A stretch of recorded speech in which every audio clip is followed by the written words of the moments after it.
decline, fibromyalgia, and sun-damaged skin.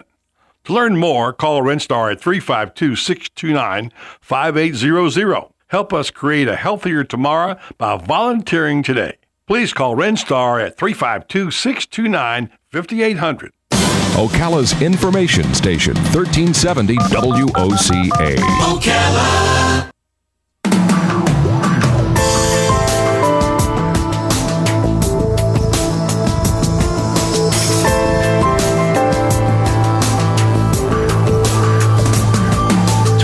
Minutes before 10 o'clock. Thank you for tuning in. Beautiful looking first day of February. Tomorrow, the rest of the country calls February 2nd Groundhog Day.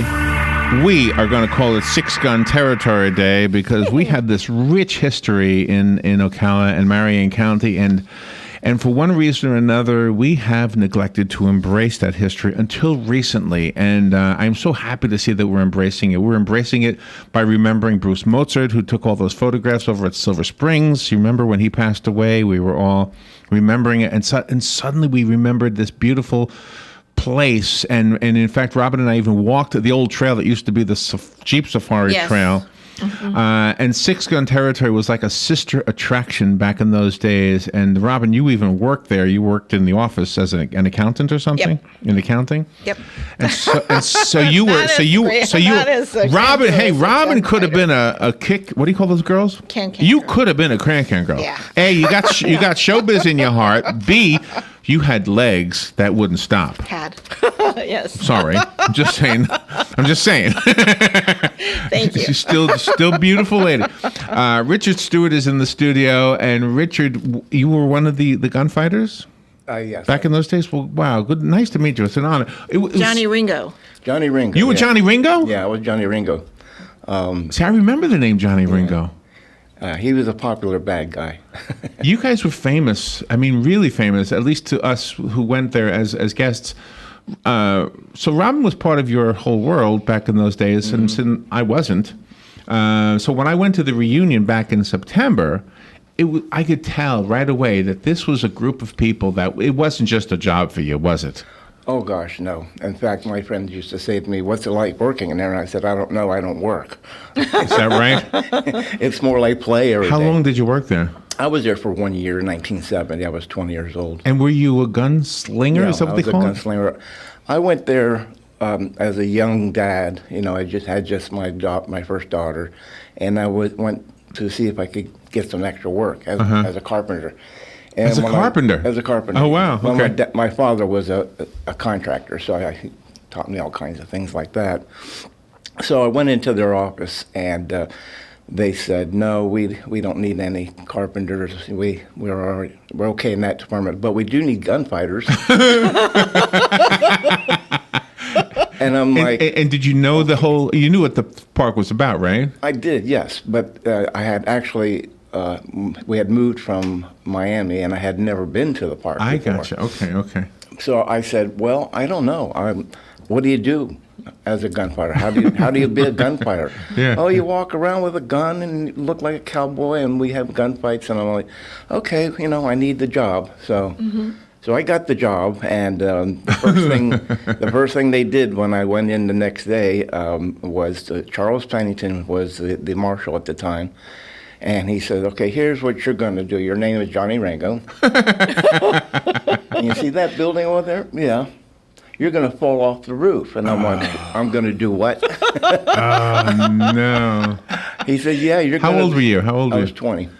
Okay. And I think back when I was 20, the nerve I had to say, okay, sure, I'll just fall off a roof. How do you fall off a roof safely? What was the trick to that? Was there a mattress or something? No. We went down on the gravel ground, and the trick was that when the marshal would hit you with that shotgun, you would fall back onto a specific mark on the roof. Yeah. So that when you started rotating, your left hand could grab the edge of the roof.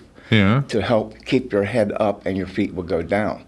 And so that way you're actually coming down off the roof on your feet. Feet and when first. you hit the ground, you spin so that you... Did you ever use that skill in anything else? Like, were you ever painting a house and say, I don't need no ladder? I think I used it once running away from a girlfriend's father, but leaping off of the roof. What about handling? It's a real gun, right? Yes, they're real guns. So what about gun? Were you a gun guy? Well, kind of yes. I mean, my grandparents have a big farm up in Pennsylvania, and we always, had guns. And, they're real Colt 45s. Yeah, very real. And we've learned. Well, I learned. I guess you guys knew this all along, but I learned at the reunion that the blank is not safe. I mean, you can be very hurt from a blank. Yeah, that's because they're packed, and so it's the packing that can hurt you. And if you are too close to it, the concussion can hurt you as well. So you were the bad guy. Were you the only bad guy? Oh, no, we had lots of bad guys. Lots of bad guys? The bad guys were the show, believe me. We're the ones that threw ourselves all over the ground, every time we got shot. The marshals, they never had to take a fall. No. The deputies never took a fall. No. So who's the man we met that had the patch on his eye? Jim Gibbons. Jim Gibbons. Right. Yeah. And when we went to the reunion, he said that he was told, don't fall to the ground. You're not as young as you used to be, but he fell to the ground anyway. He did. I was one of the guys who said, all right, because we had what they're called the Shadow Gang from Tavares. And their leader, Cliff, we said, okay, here's the deal. You're the bad guys in this act, and we're the good guys, and the good guys can't fall, because if we do, we won't be able to get back up.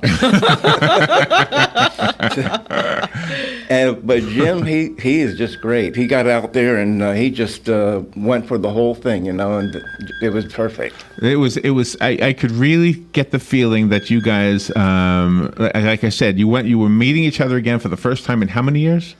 Oh gosh, some of us hadn't seen each other in 30 or 40 years. Wow. And anything you remember about the job? Do you remember going home the day you got the job and telling your family, I'm going to be a gunfighter? Do you remember that? Well, I was married and had my first daughter, and I was just thrilled to have a job. Yeah. Because, but did your wife say, what are you doing? You're falling off a roof? Well, I didn't know that the first day. Oh, okay. I didn't get that news until the day I went to work, and they sprang that on me. But no, we were just happy to have the work, Mm-hmm. and I just got so involved in it. It was That is cool. I just started having fun every day. That is cool. I'm so glad that somebody decided to resurrect the interest in this very historic place. When you go to the shopping center that now sits on the real estate that used to be Six Gun Turret, you sort of feel sad a little bit, do you? Mm-hmm. Yeah, I do too, yeah. Well, I had left Ocala in '76 and moved back to Miami, where I'm from, and to pursue my publishing career. And then about 4 years ago, my father started to get ill, and he and my mother both live here in Ocala. Mm-hmm. He's since passed, but when I came back, I saw the Six Gun Territory Facebook page, and so I joined it, and then I started communicating with Sharita Cox, who's the admin, and I said, has anybody thought of having a reunion? I'd like to see all these old people, old guys. Really? And so she said, that would be fantastic. Let's talk about it. We talked about it for about 3 years, and we just couldn't figure out where to do it. Where it would be, yeah. And then one day, she got a call from the Kirby farm, a question about would she have any idea where the General Lee was, and that's one of the locomotives. Okay. And she said, well, not really. I'm not sure exactly where it's at. And then they said, well, we have a train out here at the farm. And she goes, isn't that really? amazing? Yeah. She calls me up and she says, we've been invited to go for a train ride. And so I said, oh, okay. So whatever, let's go look at it. And we went out and looked at it, and we enjoyed the ride. And Sharita was a can girl too, right? Mm-hmm. Yeah.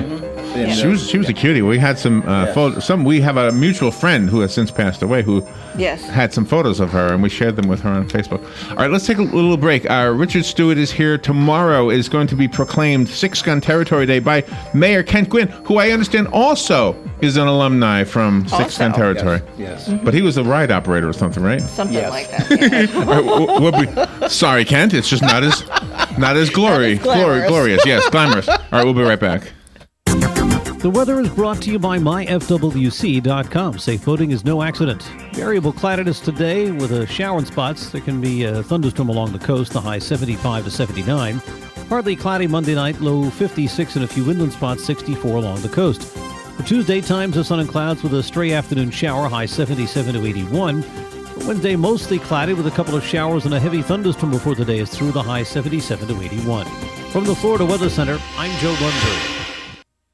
Hold everything, Ocala. Here's the scoop on a 3-day half-price tree sale right now at Bob Wine's Camellia Gardens. Now listen, for 3 days only, now through Wednesday, every tree, large or small, is yours for half price off Bob Wine's already low prices. We're talking shade trees, dozens of different varieties, and all citrus trees too. A gorgeous 6-footer, regular $59.99, is just $30. Citrus trees, all kinds, regular $59.99, just $30. Larger sizes also available, also at half price. Hurry, this offer is 3 days only, so get on over to Bob Wine's Camellia Gardens in Ocala and cash in on this huge deal. It's Bob Wine's Camellia Gardens, Southeast 38th Street, Ocala. Daily till 4. We'll see you there today.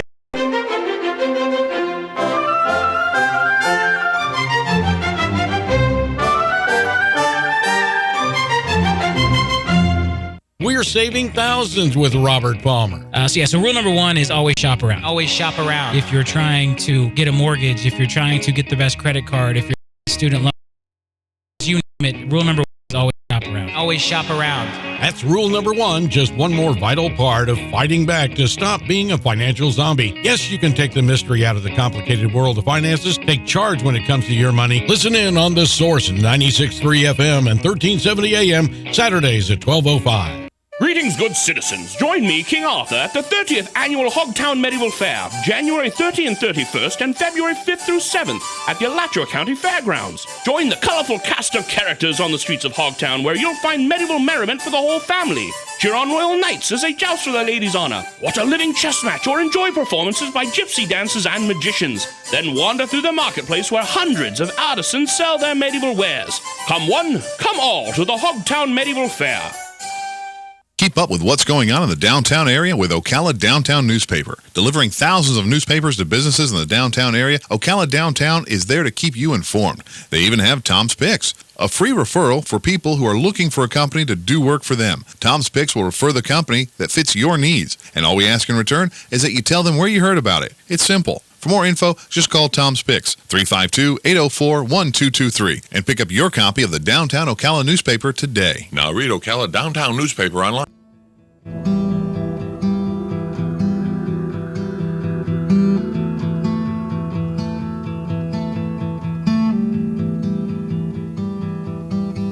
Little boys dream of heroes, that one day they will be one. No fancy capes, no flying machines, just whimsical thoughts of the magic of cowboy dreams. Little girls dream of being on the stage, singing and dancing in costumes they play. Audiences cheer and applaud with zeal, just whimsical thoughts of the magic of dreams that one day they know will be real. Walking the streets of an old cowboy town, bank robbers, stagecoach drivers, Indians abound. Grown-ups playing in this make-believe world, putting smiles on faces of all boys and girls. Gunfighters pass the tourists with a tip of the hat and a nod and a smile, never getting out of character, recreating the dreams of their inner child. Honky-tonk piano player playing his tunes deep in the heart of the Palace Saloon.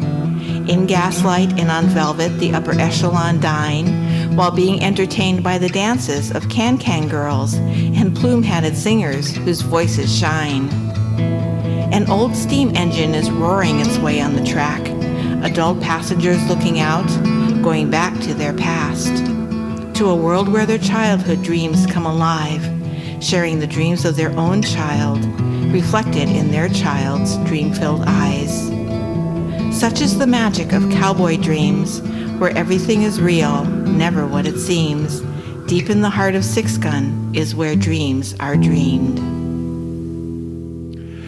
Well, that is called The Heart of Six Gun, and it was written and narrated by Robin McBlain. Did you know that, Richard? Very nice. So anyway, Richard Stewart is here. Six Gun Territory is clearly a part of our history. Tomorrow, the Mayor Kent Gwynn, is going to issue a proclamation designating that February 2nd from this point forward will always be known as Six Gun Territory Day in our town, in our community, right? That's correct. So that is kind of cool. What's significant is that February 2nd of 63, was the first day that Six Gun opened up. And so we're looking now at the 53rd anniversary of the original opening, yeah. Do you know... Noisy out here. That's our leaf blower, guys. Sorry, it's a very soundproof booth, isn't it? But anyway, the one thing I wanted to tell you, and gosh, I hope you don't think I'm exaggerating. Hold on a second. It's probably louder in our headsets than it is out here. Yeah. But anyway, when you go to Disney World, you don't really care if you see Mickey Mouse or not. But when you went to Six Gun Territory, the kids, you gunfighters, were the main thing. It wasn't the train, it wasn't the spinning rides, it was the gunfights. It was at a time in life when cowboys were still very popular on TV. The cowboy shows there were a dozen cowboy shows on TV, and so kids saw these shows, and then they would actually get to go to Six Gun and see these gunfighters and the sheriff and the marshals all in person. It was a thrill. And you guys were always so really giving of yourselves. When the children came up to you, you'd pose for photographs, you'd be in character, and then you would always take the time to speak with the children, too. Very, very accommodating. It was as much fun for us as it was for the kids. We were thrilled. All of us were thrilled to go to work every day. So what happened when it closed down? I mean, it must have been heartbreaking for you. Once when I had my time with Six Gun, and then I grew up a little bit more and went into my business, it became just something that I did. And I wasn't even aware in 1982 that they'd closed down. Oh, really? I was in Miami at the time. So you're a publisher? Is that what you said? I'm a publisher of Ocean magazines. Yes. Ocean magazine. Yeah. That's the name of a magazine. Ocean magazine. It's called Ocean Realm. Oh, wow. So is that what you do? You're a scuba diver or something? Yes, I'm a scuba diver. I've been publishing the same title since 1980. Is that right? Yeah. Wow. So we just had our 35th year anniversary party, and absolutely, it's been a thrill. So I've done a lot of different things, from being a gunfighter to being a scuba diver. Did you have to be a good shot to be a gunfighter? Well, not really. Not really? Because we don't actually point the guns right at each other. You either point a little off to the side, or a little bit over the just head. In case, right? Just in case, because of the fact that you do have the paper filler that could, hurt somebody. Right. And your eyes. You're always concerned about your eyes. And you always had the Can Girls. They were out there walking the streets. Oh, that was and the fun everything. part, hanging around with them. I bet it was. I bet it was. They were also cute. Yeah. Yeah. Oh my gosh. Yeah, that would have been hard for me. I think I would have. I don't know how you did it. Actually, that took more skill than falling off a roof, I think. Yes, restraint. Was the saloon? You guys probably both know the answer to this. Was the saloon actually a place that served alcoholic beverages? No. It served beverages, but not alcohol. Okay, so but it was a nice looking saloon. Somebody told me that the bar that was in there is actually being used in a real bar somewhere in Texas. Yes. Did you ever hear that? Mm-hmm. Yeah, I did hear that. Yeah, it was all top drawer inside. The lighting, the stage, the band, Jack Spalek, the honky-tonk piano player. I mean, they were always top notch. Do you know, I went to one up in, where's the other one I went to? The Maggie Valley. Ghost Town in the Sky. Ghost Town. And it was so much, I don't know, is it still there, do you know? It is. They're not open right now, but they're trying to get reopened. It was like, and I took my son there, who would have been too young to go to Six Gun Territory. So when we went there, I said, "This is exactly like what we had in Ocala, except for the fact that there was no ski lift to get you there. There was a train." Right. In Ocala, we had a train. It was the same owner and same builder. Yes. Is that right? Yeah. And somebody said that Walt Gilbert and Pearson. Disney got the idea to have the parking lot separated from the park by a train or a tram or something because he had gone to Six Gun. Did you ever hear that? Yeah, I had heard that. I mean, we were Disney. We were the North Central Florida attraction. You sure were. Yeah. Yeah, that's exciting stuff. Yeah. And you had all the shops there too, and they each had their own individual owners. They yes. had the candy shop, the hat shop, the general store. Yes. It was really, really fabulous, and you could even get your story or your picture on a newspaper. Tell me about the museum that's planned. Well, Southeast Properties, who owns, manages and owns the Six Gun Plaza, which is where the parking lot used to be for Six Gun Territory. We did a cancer promotional benefit show with them last September, and they just loved what we were doing. And we talked to them about, well, we need a place to put memorabilia. We've got all these all these members of our organization who have stuff in boxes and they're in closets. Nobody gets to see this stuff. So we said, well, we got to find a place to put all this.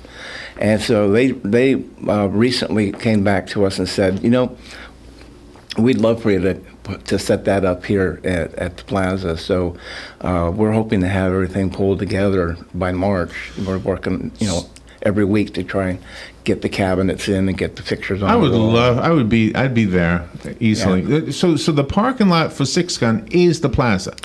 Yes. So when we go to that plaza, we're not really in Six Gun. We're in the parking lot. You're in the parking lot where the train station was. So there's other buildings, the old ghost town. Is there anything back there still? Nothing. Oh, nothing back there. No, they bulldozed it all down and burned it. I'm trying to answer the phone, but it keeps going off. Let me try to get a call. If you could put your headset on, Richard, you'll be able to hear the callers. Are you there? All right, I'm doing what I'm supposed to do. Hold on. Good morning, you're on the air. Oh, we've been having our phones are having problems. Hold on. Good morning, you're on the air. Yeah, go ahead.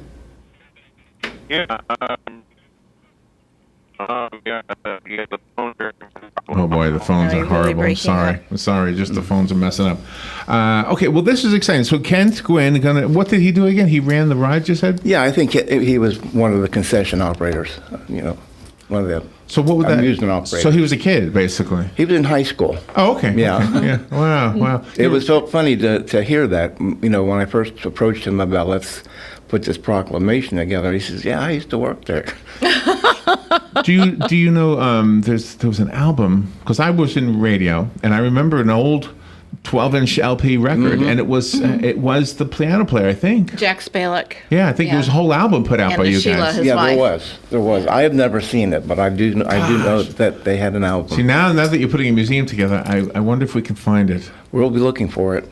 And we have some old films and stuff that we're going to put into digital so that we can have a screen. Nice. And people can watch some of those things too. Oh, that's really wonderful. Robin wrote the poem that I used as the second, to begin the second part. Yes. Before all of this about reunion was coming up, I mean, there's a part of her heart that was very fond of it, even though she was in the office. It was a part of your youth and a part of, do you look at any other job in your past with such fondness? No.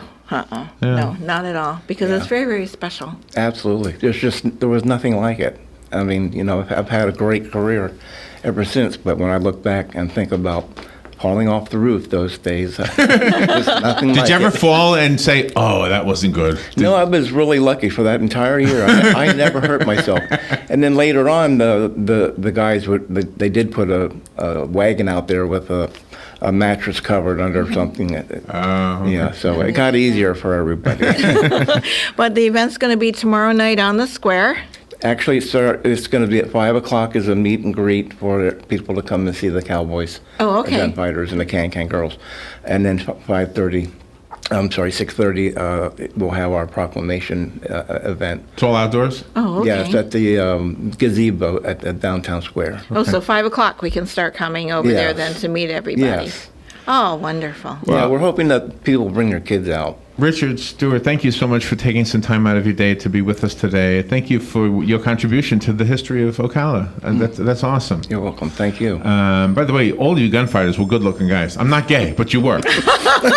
You were all good-looking guys. Were is the key word. Just, yeah, well, what are you going to do? Thank you, Richard. All right, we'll be right back. This is WOCA, Ocala, Gainesville, The Villages, 1370 AM, 96.3 FM, The Source. Fox News Radio, I'm Pat O'Neill. It's going down to the wire in Iowa with polls showing GOP presidential candidate Donald Trump and Democrat Hillary Clinton in the lead before tonight's caucuses. But there are still many undecided voters. There are other